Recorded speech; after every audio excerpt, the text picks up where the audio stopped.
much.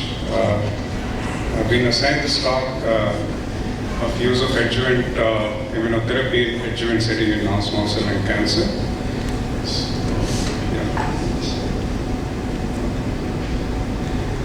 So I'd start with a routine case which we see every day in a clinic, a 55-year-old male smoker without any comorbidity, evaluated for some persistent cough, and otherwise patient was generally asymptomatic, or you can say mildly symptomatic, with good performance status and good effort tolerance. These are the images of the patient.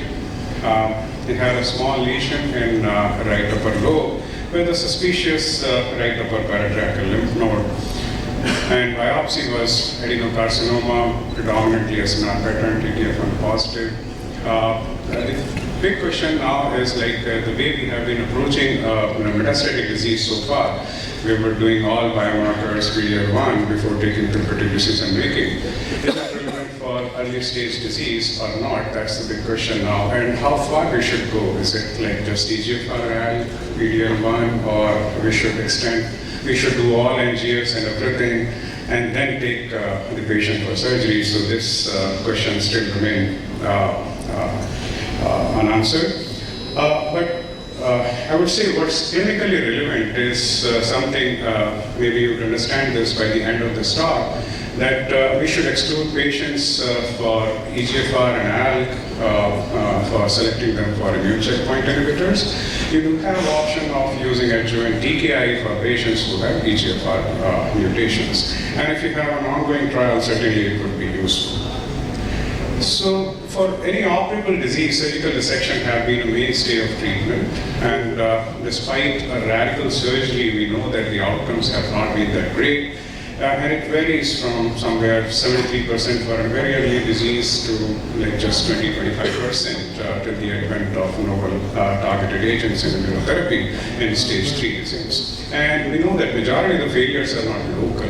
So majority of the failures are basically systemic, which warrants a good systemic treatment for this patient. And you would appreciate this, that in the last 1 decade, we have made significant advancement and outcomes of advanced disease. Everybody now practice this use of targeted agents and immunotherapy, which has significantly improved survival.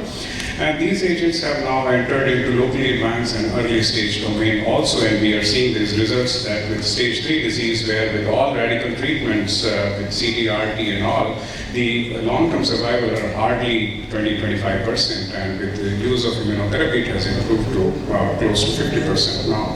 And now we do have early data, at least for TKI, the long-term survival we are observing with operative disease with adjuvant TKI is significantly high, what it used to be earlier.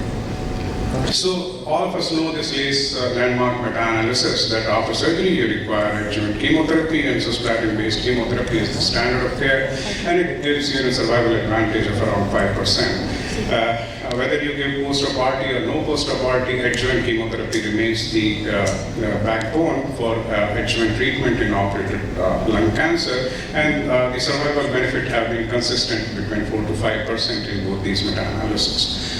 These are some of the standard chemotherapy regimen which we have been using in adjuvant setting as far as operated lung cancer is concerned. And now we have emerging data for use of adjuvant osimertinib for patient harboring sensitizing EGFR mutation. There are ongoing academic trials which are looking at the use of adjuvant targeted agents and immunotherapy in patients selected based on their driver mutations. As far as immunotherapy is concerned, so these are the 4 important trials which are ongoing, and some 2 of them have already presented their results, which are there in the adjuvant IO setting.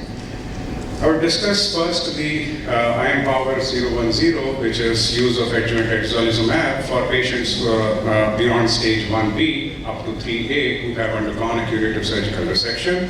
And adjuvant systemic chemotherapy was as required.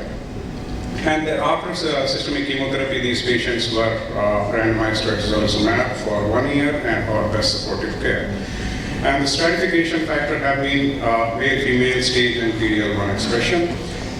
So they were very interesting statistical design that they calculated the sample size based on hierarchical way that first they tested DFS for patients between stage 2 and 3A having high PD-L1, that is more than 1%, which they defined. Subsequently, if they find it significant, then the next one was DFS in all patients stage 2 to 3A, and subsequently all intention to treat patient, which included patient with stage 1B also. And the results were that if you take the first group, that is stage 2 to 3A, with PD-L1 more than 1%, there was statistically significant improvement in disease-free survival. If you take all patients of stage 2 and 3A, irrespective of PD-L1, the survival difference, DFS difference was still statistically significant. But if you include the stage 1B patients also, then although there is a trend towards improvement in DFS, but this was not statistically significant. But if you look at the subgroup more closely, if you keep your bar of PD-L1 at around 50%, then the DFS difference was much more remarkable. If you are keeping at 1%, still statistically significant, but less than 1%, there was no DFS benefit. This is the subgroup analysis of this trial. And if you further segregate this, so in this entire cohort of PD-L1 more than 1%, the major benefit was largely driven by patients who had high PD-L1, that is more than 50%. And 1 to 49, the advantage is not statistically significant, and as we discussed earlier, less than 1%, there's no DFS benefit. The OS data is still immature, but there is a trend towards improvement in overall survival. And if you further segregate the overall survival data also, the benefit is largely driven by PD-L1, that is more than 50%. And this is, again, segregating it too much, excluding patients who had EGFR or ALK rearrangement, then, and PD-L1 more than 50%, there's, the overall survival difference is statistically significant. The side effect profile is more or less same what we observe when we use these drugs in metastatic setting. There's no new toxicity signal. Another trial based on which pembrolizumab has been approved in adjuvant setting in resected non-small cell lung cancer is Keynote-091. More or less similar trial design, stratification again based on PD-L1, less than 1%, more than 1%, 1 to 49 and more than 50%. Use of chemotherapy was as per indication, followed by pembrolizumab for 1 year versus placebo. And if you look at the primary endpoint, which was disease-free survival in overall population and disease-free survival in PD-L1 TPS more than 50%. This was quite surprising here. So if you look at the overall ITT population, there was significant DFS benefit. But when you just take the patients who are PD-L1 more than 50, TPS more than 50%, there was no difference. This was surprising and quite contrast to the previous trial which we saw. How do we explain this is probably, I do not have the best of its explanation, but partly, which is quite visible with the survival curve, you can see that even the control arm, the placebo arm, seems to doing better than with the patients in the overall population. And if you look more closely, this is the same, like the benefit is there in overall population, 1 to 49%, and so maybe some kind of benefit in less than 1%, but not in more than 50%.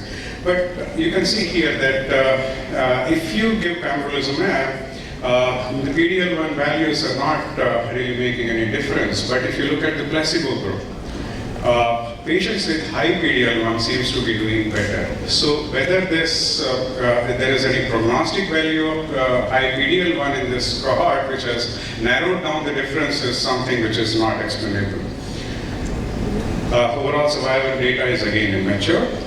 We cannot comment on that. So as of today, the current status is that both atezolizumab and pembrolizumab are approved for adjuvant setting. Atezolizumab, the data suggests that benefit is largely driven by PD-L1. Pembrolizumab benefit is irrespective of PD-L1, which is again, this is was questionable, like when a drug showed benefit mostly restricted to high PD-L1 in metastatic setting, in adjuvant setting the benefit is irrespective of PD-L1. It's quite surprising. So adjuvant chemotherapy still remains the backbone. Immunotherapy does not rule out the utility of adjuvant chemotherapy. That still is required, and the duration is 1 year. I think I would not go into the details of adjuvant versus neoadjuvant. There's already an existing, there's a scheduled debate. I think yeah, that's it. Thank you. If you have some questions.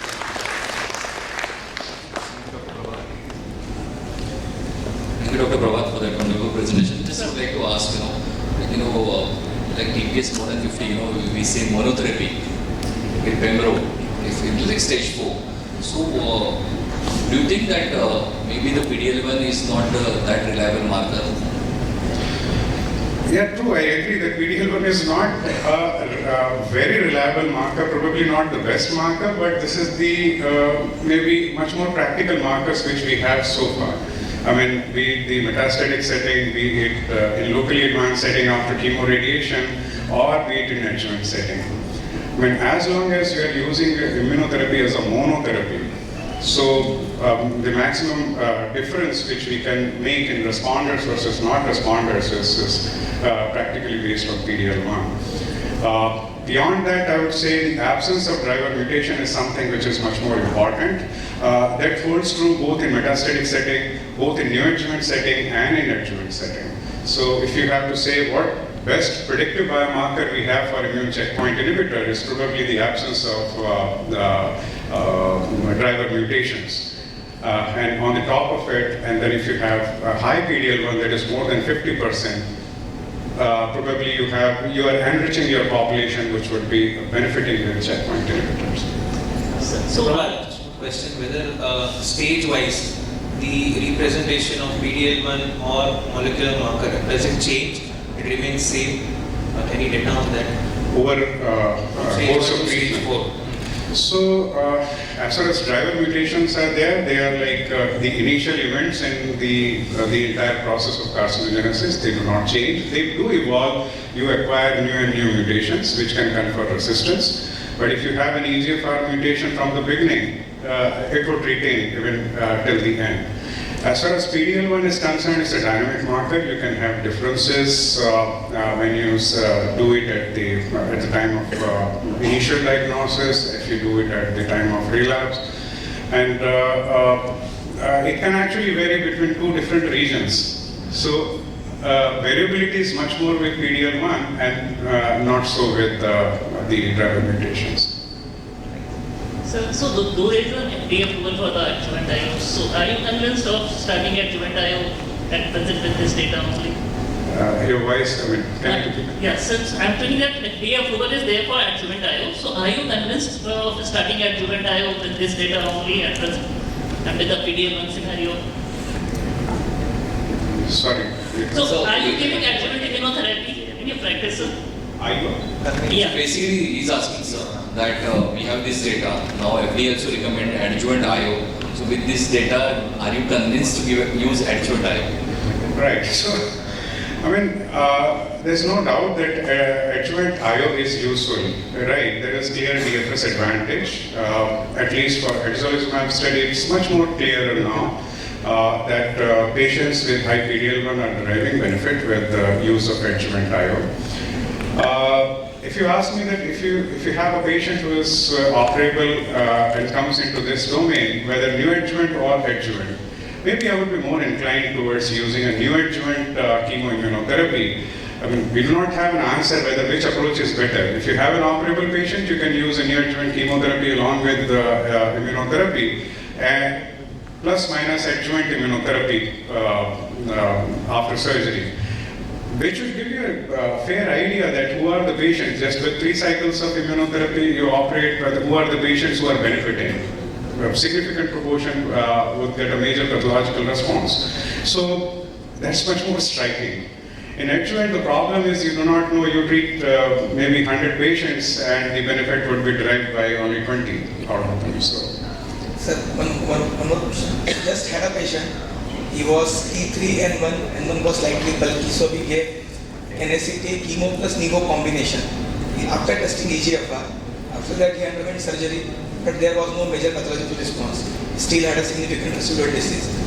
Now we have, after surgery, we have done a PDL1, now it is 55%. So what adjuvant plan you will be suggesting for that patient? So, Checkmate 816 somehow did not have an adjuvant immunotherapy part for patients who did not have a major pathological response. NADIM trials actually had like this perioperative immunotherapy.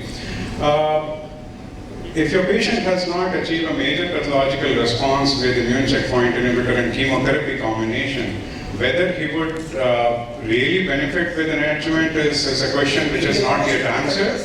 But you would tend to use some sort of an adjuvant treatment for that patient. Maybe 1 year of adjuvant immunotherapy would be sensible. There are actually some very interesting ongoing trials which are actually looking at this, that who are the patients whom we should offer adjuvant immunotherapy over and above your adjuvant systemic chemotherapy based on residual ctDNA. So, but till the time you have these data mature enough and these technology available, it's difficult to generalize this statement.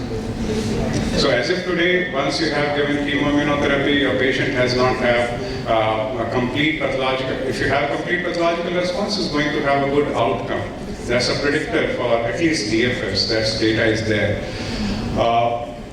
Whether adding something now, I mean, it's a bad disease behavior. Whether adding something now would change the entire disease behavior is something's not yet answered.